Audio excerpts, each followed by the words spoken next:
Imagine a block that could exist as stone and dirt at the same time.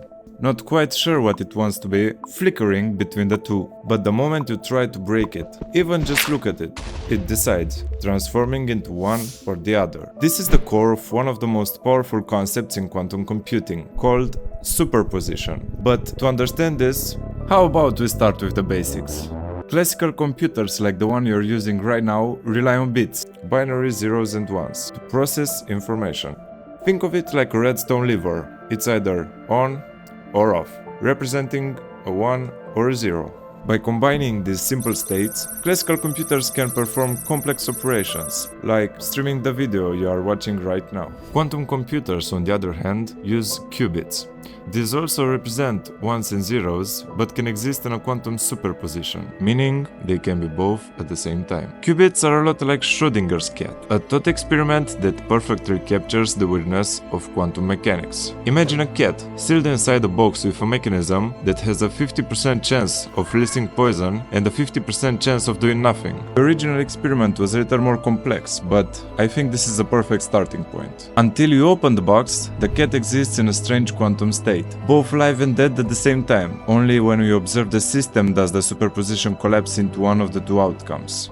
A qubit behaves similarly. Instead of just being a 0 or a 1, it exists in a superposition of both states, much like the cat's dual existence. A qubit state is described mathematically by amplitudes, complex numbers that represent the probabilities of the qubit being 0 or 1 when measured. This means that, unlike the binary switches of classical computers, qubits can encode a vast amount of information in a single state thanks to their probabilistic nature. This enables quantum computers to explore all possible states at once. It's as if you could run every possible outcome of opening the box, alive, dead, and every nuance in between, all at the same time. Even stranger, qubits can become entangled, meaning the state of one qubit is directly tied to another, no matter how far apart they are.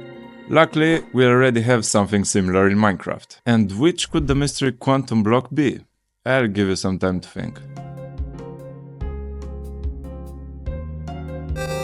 It's the Ender chest. Place an item in one chest and it instantly appears in the other, even if it's on the other side of the world or another dimension. This magical link is how quantum computers coordinate their computations. Tangled qubits act as a synchronized team, working together no matter how far apart they are. This allows quantum computers to coordinate computations using quantum gates, which are the equivalent of logic gates in classical computing. The magic lies in leveraging the bizarre principles of quantum mechanics, and is what makes quantum systems so powerful and efficient. Now let's talk about algorithms. Classic algorithms are like walking through a giant maze. You enter the maze and try one path, hit a dead end, backtrack, and then try another path until you eventually find the exit. It's a slow, step-by-step process. Our computers work in much the same way. They explore possible solutions one at a time, which can be incredibly time-consuming. A quantum algorithm, on the other hand, approaches the maze in an entirely different way. Thanks to superposition, it's like sending out countless versions of yourself, each taking a different path through the maze simultaneously.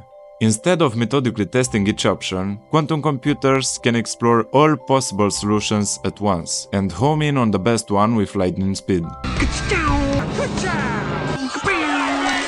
By tackling problems that require massive amounts of trial and error in a fraction of the time, quantum computers open doors to breakthroughs in fields as diverse as cryptography, logistics, materials science, and healthcare. Quantum computing has the potential to lead us to a utopia, unlocking fusion energy, artificial superintelligence, and even the possibility of immortality through nanobot doctors capable of repairing our bodies at the cellular level. Yet this incredible power may come with significant risks. Computing at this speed could render unbreakable encryption obsolete, allowing hackers with quantum computers to brute force RSA encryption and steal all your digital assets. You can say bye-bye to all those meme coins you just bought. So, why aren't we panicking yet? Well, here's the catch. Qubits are incredibly fragile. Keeping them stable is a monumental challenge. In the real world, qubits are prone to errors caused by the slightest disturbances, like tiny vibrations, stray electromagnetic fields, or even background radiation. Also, maintaining their delicate quantum state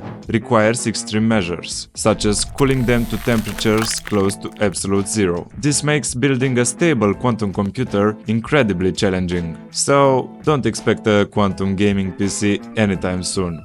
Quantum computers are specialized tools for specific problems. They probably won't run Minecraft, but they might one day solve some of the biggest challenges in science, like designing new materials or understanding the universe itself. Their potential is limitless, but they're not meant to replace classical computers. If you liked it and want to learn some more, you can also check out this video.